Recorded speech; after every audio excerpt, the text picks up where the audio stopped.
All right. Hello, everybody. My name is Adam Oster, the Community Engagement Librarian for the Library of Michigan, and we want to welcome everybody for one of our 2025 Michigan Notable Book Author Selections, or author conversations, and we're featuring a castaway in Montana author, Tim Schulz. So, got his book right here. Just a little bit about Tim. He lives in Michigan's Upper Peninsula. His business cards say professor of engineering, but he lives a secret life as a writer, musician, part-time fishing guide, and sluggish skater on North America's slowest and oldest hockey team. I bet they're better than me, though. Writings has appeared in Hatch Magazine, the Fly Fish Journal, and Gray Sporting Journal, along with several various books. Most recently, the 2024 release of A Castaway in Montana, that is a 2025 Michigan Notable Book Selection. Uh, and with that, Tim, welcome. And I was wondering if you could start us off with just giving us a little bit of your background, maybe how you got into being a writer, and expand a little bit beyond that. Sure, sure. Thanks, Adam. I really appreciate you having me here, taking the time. Hmm. Oh boy, background. Well, one thing I will have to amend to your introduction is my business cards now say retired professor of Ah, engineering. there we go. So yeah, as of this year, it's my first year in retirement, and like so many people, I think you find yourself wondering how you did everything when you actually had a full-time job too. Yes. Because I'm having trouble getting through the days now. But on the question of a writer, my background is probably a little bit different than many other writers you might have talked to and through this program in the sense that I didn't, a lot of people will start and say, I grew up in a house that had books everywhere. And I didn't really do that. My mom had quit school during the Depression. So she didn't even have a high school education, although she loved to read, but we just weren't a family that had a lot of means, I think. And I was thinking about that, what I had, but I still found plenty of things to read. And one of the places, and that's probably pushed me toward my love of the outdoors. I remember my mom used to bring home these magazines that friends would give her to give to me, the old Outdoor Life and Field and Stream magazines. So, Hmm. I would devour those, read those. The other thing I remember us having was Reader's Digest. She had a lot of Reader's Digest, and I don't know where she got them, but she would have these collections of the Reader's Digest condensed books. Okay. And I remember loving those and just wondering what would it be like to have the whole book, right? Hmm. As opposed to little pieces. So that was my childhood, and loved to read, but I wasn't around a lot of books. School changed that. I loved the library Hmm. in grade school, high school. And but in terms of, let's get to the what are the influences that put me into writing. So I went off to college and studied engineering, which Hmm. didn't study writing. Hmm. And so most of my writing through graduate school was academic oriented writing, writing academic papers in engineering. But one thing I remember, my advisor for my doctoral program, he told me two things on the first day that I came to his office. One is he gave me a copy of Strunk and White and Elements of Style. And he said, anything you ever write and give to me, I want to believe that you read this book. And which is, yeah, I don't think you get a lot of that from engineering professors. Hmm. Yeah. And the other piece that he said it then, but I didn't know what he was talking about, but he said it more and more throughout my education, is everything we write is storytelling. Hmm. And I don't think a lot of people think of that when they think about engineering or science, mathematics. But he would always ask, like, what is the story? What's the hook? Yeah. What's um, what's the conflict? What's the resolution? And he would put it in those terms when we would Hmm. write proposals to research funding agencies and those types of things. So I viewed a lot of my academic writing as storytelling, and that carried on in my career as an educator. Every class I taught, I tried to think of it in those terms. Like we're storytelling here. Hmm. There needs to be a what, a why. How is the world going to be changed at the end of a lecture, even one single class. So I found myself writing more and more as an educator, and I would write lesson notes. Essentially, I would write online books for all of my classes. But again, that's academic writing. Yeah. And what got me into the writing that ultimately led to this book was my obsession with a Michigan writer named John Volker, who wrote under Ah, the pen name of Robert Traver. So, Robert. right, right. Yes. And I remember getting his books when I first moved to the UP Hmm. and realizing these are about the UP. These are about places I might go at some point. And Hmm. of course, I loved his stories. And I remember I got the book Anatomy of a Fisherman. Okay. And I loved the photographs. I loved all of the places. I really hadn't seen those kinds of rivers in the UP yet. So I went to the Northern Michigan University Library when I found out that they had their archives. John Volker's family had Mhm. donated all of his notes to the library. Okay. And I spent a couple of days pouring through his journals. And I would find, like, oh my goodness, this is the trip that inspired Big Secret Trout, or this is the one, a piece of The Intruder. And Mhm. then I started going looking for those places. And Yeah. my first little project was I thought, I'm going to take a camera and try to photograph these places. I didn't know where I would go with that, but I thought, wouldn't that be neat to kind of show how they look today? Wouldn't Yeah. reveal where they are, but Yeah. what did those places look like? So I started putting that stuff on a blog. That's back when blogs were happening. Big thing. Yeah. Yeah, yeah. And along with the photographs, I would put little stories of my adventures along the way. And before long, I found I like writing the stories more than I like showing the photographs. Hmm. And before long, I had a collection of them, and I wondered what would I do with them.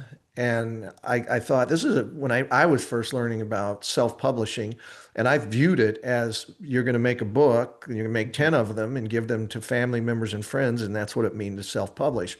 Yeah. And that's what I did, and that's called that was the Habits of Trout, and it was a Okay. bunch of adventures that were uh, localized to the UP and a Mhm. strong connection to John Volker and his Yeah. influence.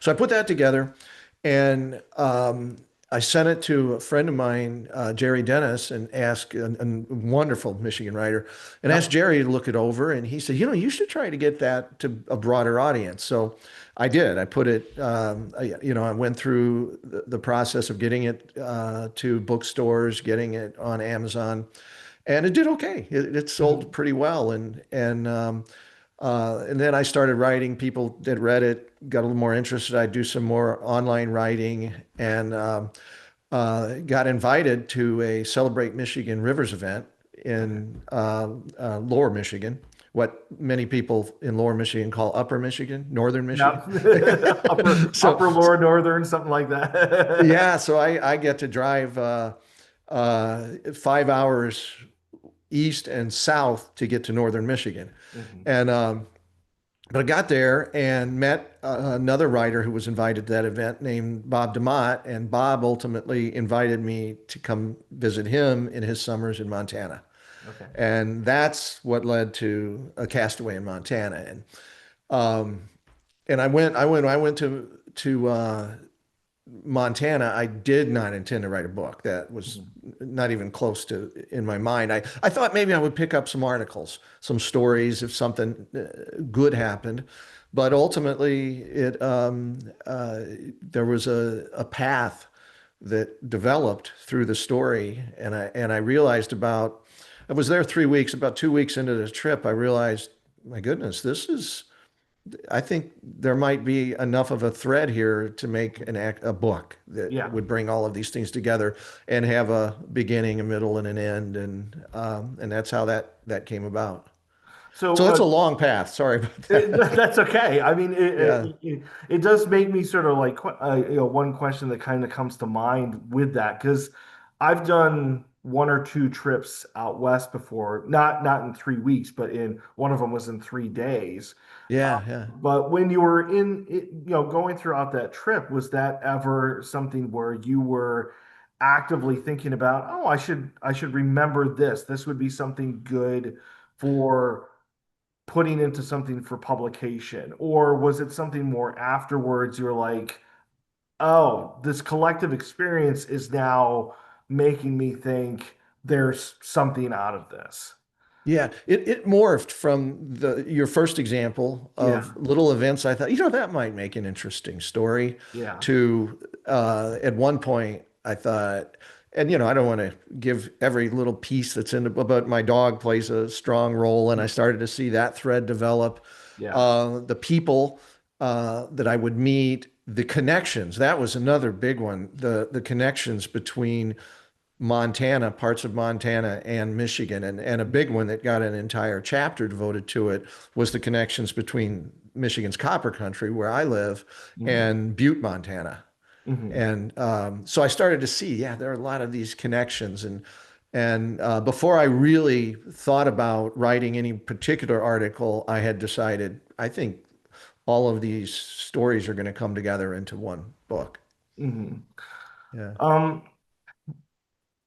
so to just kind of talk a little bit more about your writing process, do you try to devote a certain amount of time per day that you have goals, or is it something where it's a bit more like what you do in a period is what comes out and it can fluctuate or over time? Like what is that kind of process like for you? It is ad hoc. It fluctuates. Every day, every morning I get up and I'm going to be a professional writer. I'm going to go down and I'm going to work until noon, eat some lunch, work a few more. But I rarely pull that off.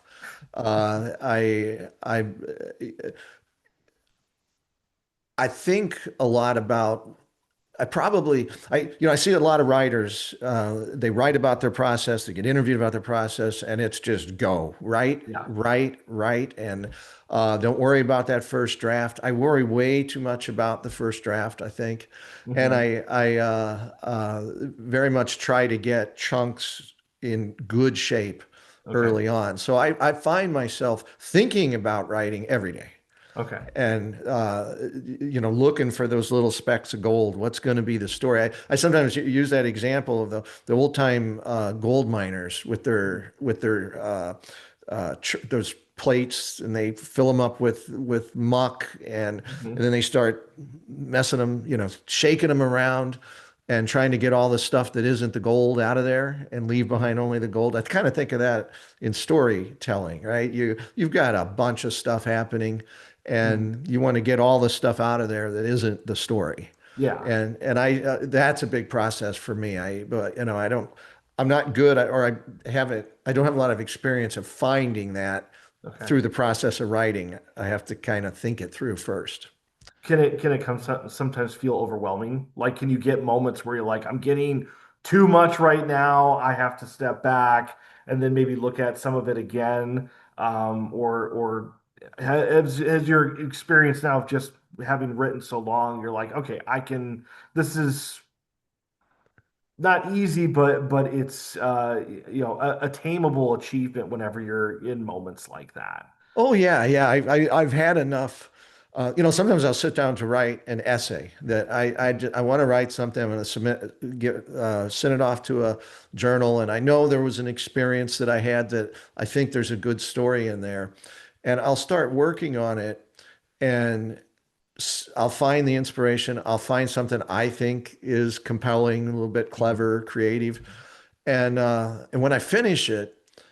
I think I'll often even say it to my wife, like, well, I think I'm out of ideas now. But then I have to remind myself when I started it, I didn't. I Yeah. thought I was already done. And so that to me is one of the greatest parts of writing is creating something that didn't exist before Hmm. and that you're proud of and that you Yep. think is compelling and that you hope somebody else will think is compelling when they get a chance to read it. Yeah. Yeah. Um, so when it just comes more with, you talked a little bit about where the idea came for this. When you were looking into developing this, into its, current version for publication, did you ever come across other books that were similar to this, especially with that connection between Montana and Michigan? Because when I first looked at this, and I haven't read the whole thing, but I've read enough of it where it's like, Yeah. wow, I never would have made that kind of connection, but it's neat to see that. The Montana, Michigan. Yeah, Yeah, I hadn't. Uh, there's a lot of influences in the book, I guess is one way to answer it. But yeah, a lot of people will write. Let me back up. One of the dangers of a book like this, I felt, and why I didn't set out to write it to begin with, yeah. is probably the most successful writer of this general genre, John Gierach, who passed away last year. He, he liked to say you have to avoid Joe and I, Joe and I Mhm. went fishing, Yeah. and a lot of people, I think, get drawn to writing those kinds of stories. You want to stay away from those as much as you can, right? Mhm. But it's hard because the story's about you. Yeah, Yeah. it's about me going to Montana. But how do you try to bring some of the best feedback I've gotten on the book have been people telling me how much it made them think of their experience when they Hmm. went to Montana or Wyoming Yeah. or Florida, wherever it is, but something Hmm. about it reminded them of their trips. That's what you want to do, right? You want to Yeah. get them into the experience Yeah. as much as they can. But the connection to Michigan, between Michigan and Montana, Hmm. yeah, I mean, you'd have to have experience in both places to Yeah. do it, Yeah. but and they're very different in many ways. I always think of the UP as I used to think of the UP as kind of Montana light, right? We've got Hmm. mountains here, but Yeah. not people in Montana wouldn't say they're mountains, but they are. I mean, we call the Yeah. Porcupine Mountains. We've got rivers, a lot of rivers, but we don't have rivers like they have in Montana. We've got probably the best skiing, Hmm. downhill skiing Yeah. east of the Mississippi, but we don't have it like they have in Montana. So there's a lot of the same things. But one of the things that's interesting about the UP is you live in it. Yeah. A lot of people in Montana, and when you're in Montana, 2 hour drive is, is Yeah. is just a drive, right? Yeah. And but you do have to kind of move around to get to things. Hmm. It's a big state, Yeah. and the UP is big, but it's a lot of people live right in it. You Yeah. can walk to the rivers. Well, and I like your sort of comparison and contrast between similar fish, like where Yeah, a lot of people in Michigan will eat white fish, but right. over in Montana, they're like, no, no, no, that's no different than like suckers that you would get here Yeah, in right. Michigan. And it was interesting. And as somebody who's not a regular fisher, to be able to learn like regionally who cares more about or who has more of an interest in what particular fish or other things that they come across when they're in one state or another was Uh-huh. something Sure. that resonated with me. Yeah, yeah. So, Yeah, in the UP, the small brook trout, that's our state yeah, fish, and yeah. uh, and they have them in Montana, but for the Mhm. most part, people are there for bigger fish. Oh yeah, yeah. Yeah, So, how would you sort of define your work, your book? Is there a genre that this fits? You mentioned a name of somebody who I'm, yeah, I'm not familiar with. Maybe yeah, you could yeah, talk a little bit more about his work and how this fits within that. yeah. So on one hand, it is a collection of I, I think they're all standalone. As you could read one, there may be one chapter Mhm. and 3,000 word essay basically, and you can read one of those. You could probably pick just about any one and have very little uncertainty of what's happening, Mhm. even though there are connections and they do flow in time. Um, so in that sense, it's a collection of fly fishing essays. John Volker, one of the masters of Mhm. doing that. People like Nick Lyons, and I Mhm. don't mean to use their names to put myself in their category. It's the same kind of work, but they were very unique and deservedly so highly acclaimed Mhm. writers. Um, yeah, so there's that. The fly fishing essay is it's interesting. I think about it. I may just not be as familiar with the literature, but you won't find the same kinds of things as a rule about other types of fish than Mhm. fly fishing and trout. But with the emphasis on the fly fishing, Mhm. you don't find as many people write about spin fishing the way they write about fly fishing because I think fly fishing is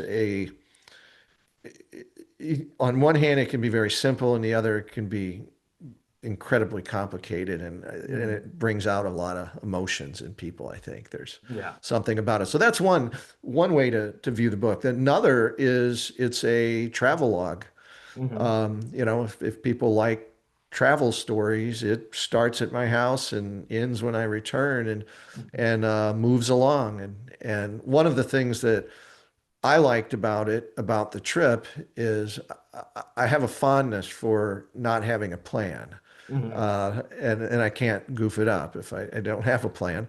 But so I like just packing up my truck and the Suburban with the sleeping Mhm. bag, and I don't know where I'll be tomorrow. Mhm. And in the book, many of the chapters are just big jumps where I thought I was going to go here, and now I'm going to go to a different place, and I'm going to Mhm. do it because I'm the decider. I get to decide for that today.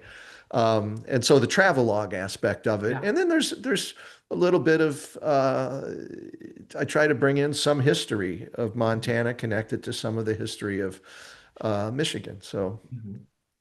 Well, and it very much seemed that like your direction that you went on your trip was based on like who you talked to at a store or right, yeah, at various places. That like you could have gone a completely different direction.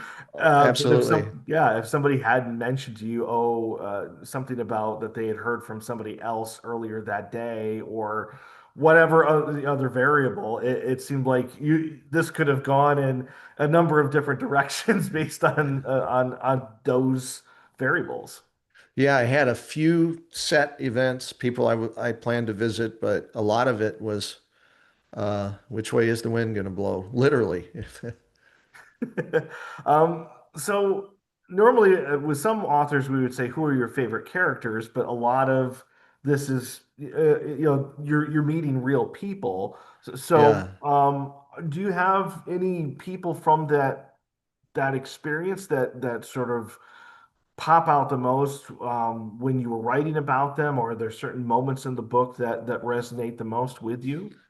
Yeah, yeah. So there's a couple of chapters that are devoted to people. One of them is to a Michigander, Kelly Hmm. Gallup, who'd grown up in Michigan, had a successful fly shop, and then 20, maybe 30 years ago, moved to Montana and runs one of the most notable fly shops. And I have entire chapter devoted to him Hmm. called The Troutsman. That was the name of his shop in Michigan. And that chapter, it follows a pretty emotionally intense chapter. So I wanted to lighten things up Hmm. for the readers. And it's all about him being possibly the best cusser I've ever known. And he's good at it. And so I was in awe of his abilities. Another chapter about a bamboo fly rod builder, Glenn Brackett, and that one was a lot of fun visiting him and then writing it. That might have been a chapter I had the most fun Hmm. writing it, for whatever reason. That was a fun chapter, and I had to send that one to some other friends who were expert in the Hmm. bamboo fly rod building community just to, and they caught some of the things that, wrong phrases I was using, describing things the Hmm. wrong way. So, but it was fun. I felt like I learned a lot through that process on that one. Yeah. Um, Switching gears just a little bit, what does it mean for a castaway in Montana to be selected as a Michigan Notable Book? Wow. I don't know who will be listening. I'm going to assume there's a possibility children could listen. So I'm not going to tell you the exact words I used to my wife when I got the email on it. I I'm very pleased with the book. If you can, to the degree that it makes sense to be proud of a book, I am. I really enjoyed writing that book. When I finished the book, and this will sound overly dramatic. I don't mean that the book should compel anyone to do this, but I cried. When I wrote the last word, I still hadn't done the second, first, the second draft, Hmm. but I had drafted each chapter pretty completely. They all had it. So by the Hmm. time I completed the book, I'd say I'm going into the third draft now because every chapter had Yeah. to. But when I wrote the last words, it just hit me that all of these evenings sitting at this very same spot Hmm. were done now. I Yeah. wasn't going to be coming in here every night and try to create something compelling from my memories of what had happened in Montana. Hmm. That's over. Now the book's done. I got to polish it, but it Hmm. was finished. So the writing it was such a wonderful experience. And when the publisher sent it to the Michigan Notable Book Review, Hmm. um, honestly, I didn't think it would have much of a chance for one word, and it's in the title of Montana. I Hmm. was worried about that. Yeah. I thought, I'm from Michigan, but is a book Hmm. with Montana in the title going to be? I know the books don't have to be about the state, but Hmm. so I was shocked. I was so happy that had happened. I can kind of remember I was sitting here reading an email when it happened, and I mean, and you think about this, um, Jim Harrison, Elmore Leonard, Hmm. Jerry Dennis, Mitch Albom, Ann Patchett. I mean, all of the people. I mean, this year, Emily Henry, Doug Stanton. Dude, like, this is incredible. I never ever imagined when I first started writing book like this, writing Hmm. creative nonfiction, something like this would happen. So Yeah. yeah, I cannot possibly overstate it. Now you can say to Jerry, I have one too. Yeah, right.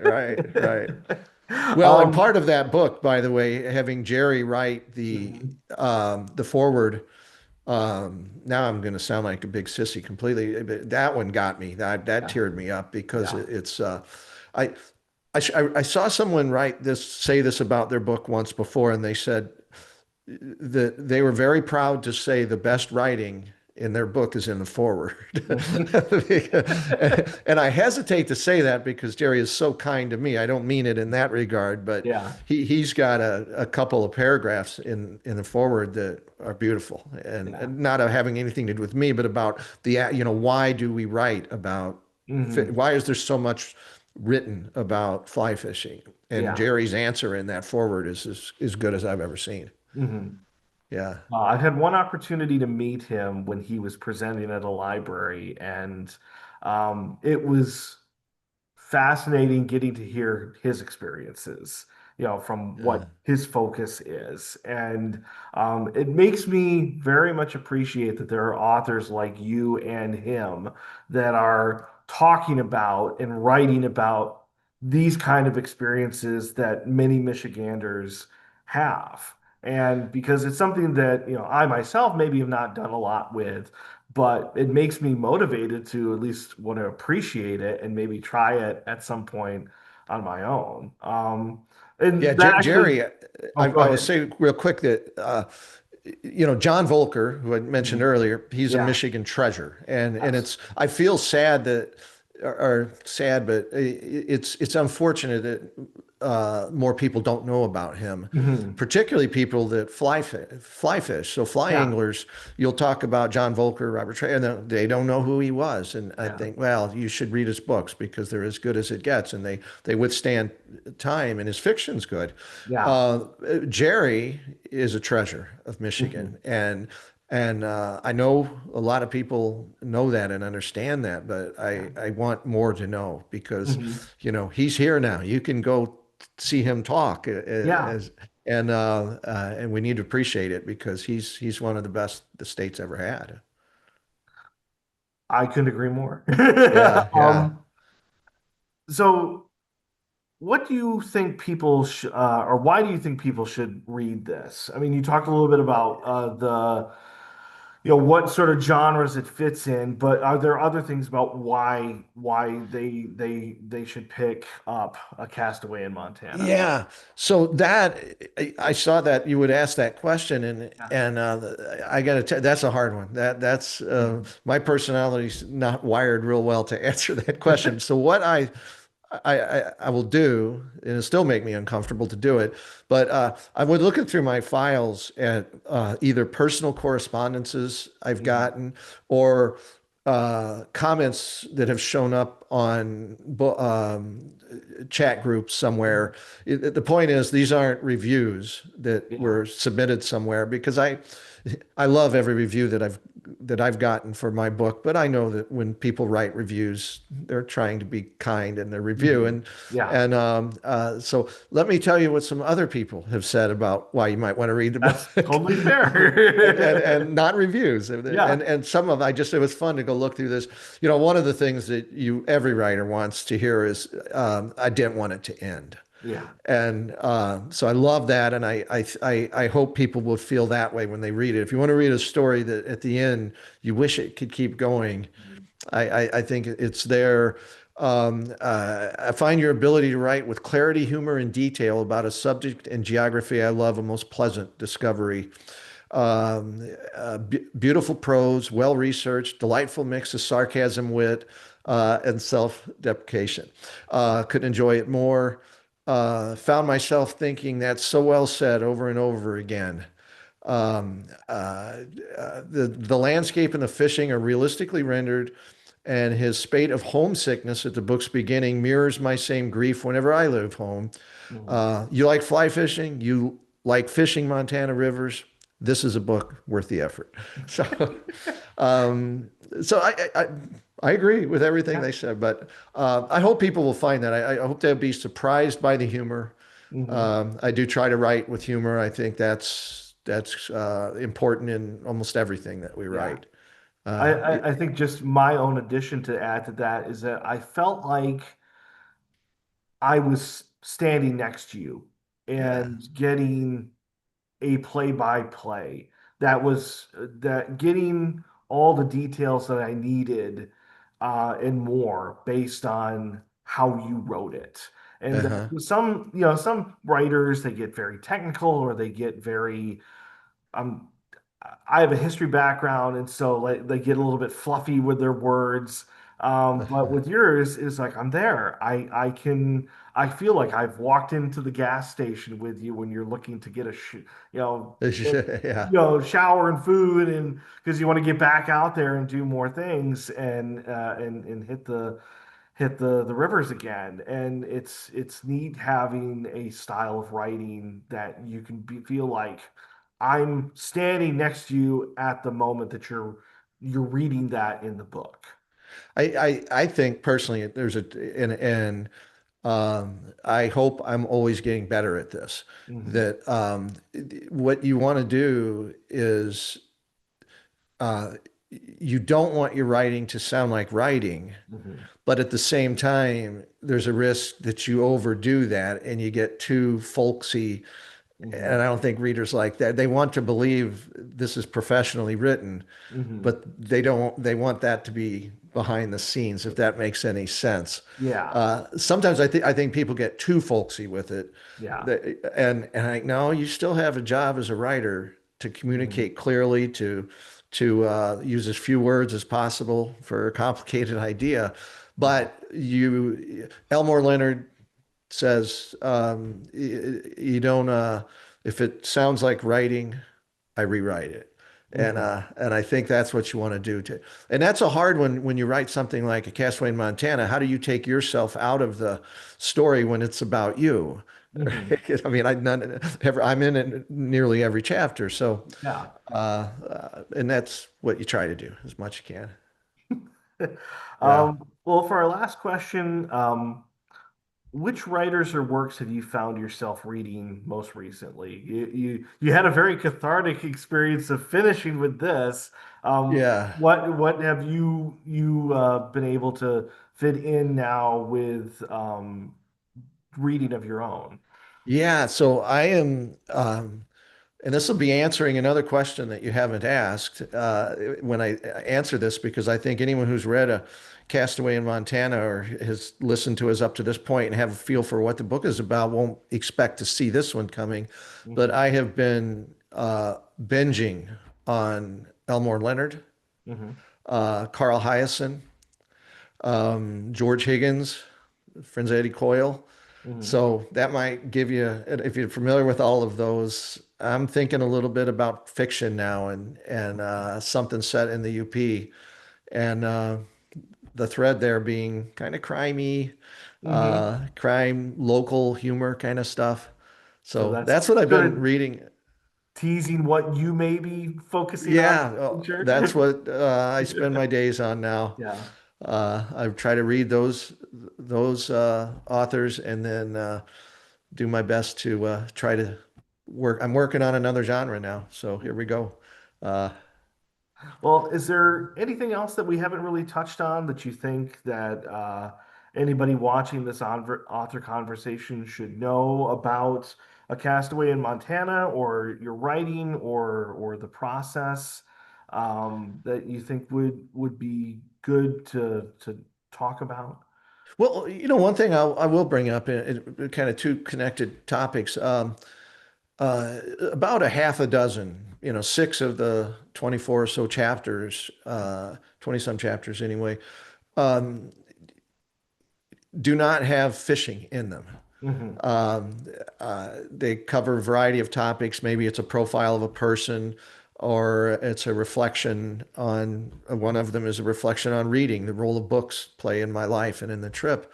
Hmm. Um, uh, and I think that's important in the sense that one of the beautiful things about I love to fly fish.